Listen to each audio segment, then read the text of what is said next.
Déclaration du PDCI-RDA relative à sa participation à la CEI, Commission électorale indépendante.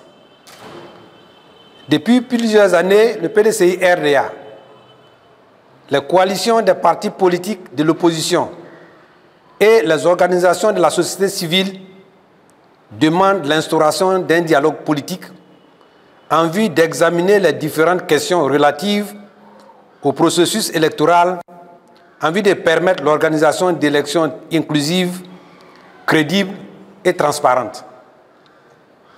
Malgré ces appels pressants, le gouvernement s'est à plusieurs reprises déclaré opposé à tout dialogue. Tant et si bien que la CEI, l'organe chargé des élections, demeure fermé aux préoccupations exprimées par les partis politiques et les organisations de la société civile relatives au processus électoral actuel. En 2024, la CEI a ouvert une révision de la liste électorale RLE, mais avec peu de préavis et de délais si courts que malgré l'engouement croissant des Ivoiriens observé pendant l'opération, celle-ci n'a pas permis de résorber une part suffisante de nombreux non-inscrits dans notre population en âge de voter. L'appel du président Tidjane Thiam, président du PDCI-RDA, a prolongé la RLE 2024 afin de permettre au maximum d'Ivoiriens en âge de voter de s'y inscrire, n'a pas été entendu par la CEI. Par ailleurs, de nombreux Ivoiriens qui ont pu obtenir les pièces requises après de nombreuses tracasseries administratives sont légitimement en attente de s'inscrire sur la liste électorale. En 2025, la CEI a rejeté la demande des partis politiques et des organisations de la société civile d'ouvrir une RLE telle que prévue par le Code électoral en son article 6. Pourtant, la CEI reconnaît elle-même, publiquement, disposer des moyens humains, matériels et financiers pour réaliser cette opération en cette année 2025, avant les élections présidentielles.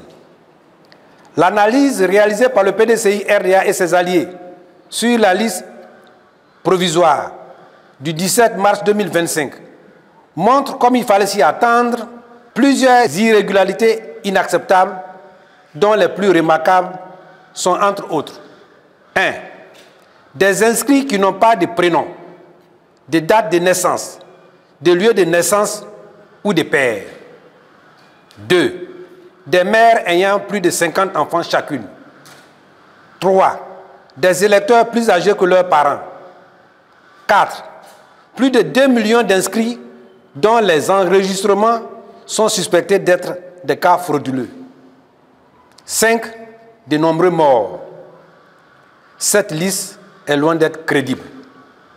Le PDCI-RDA note avec regret le refus systématique du gouvernement de faire droit aux requêtes des partis de l'opposition et des organisations de la société civile pour un dialogue politique permettant d'aborder les questions relatives au processus électoral, notamment sur la CEI, sur la liste électorale et son audit, qui pourtant sont des conditions essentielles à l'organisation d'un scrutin transparent et apaisé.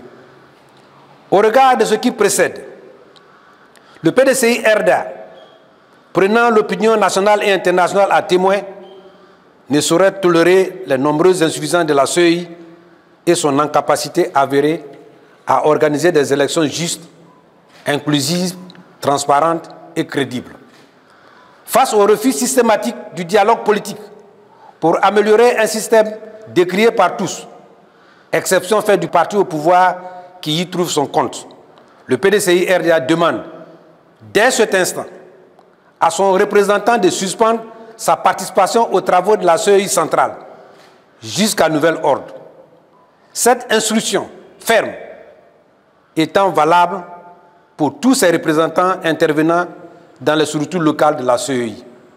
Le PDCI-RDA, parti de dialogue, d'ouverture et de progrès, bénéficiant du soutien de ses alliés de la coalition, exige, premièrement, l'ouverture du dialogue politique de manière pressante afin d'éviter une autre crise à notre pays.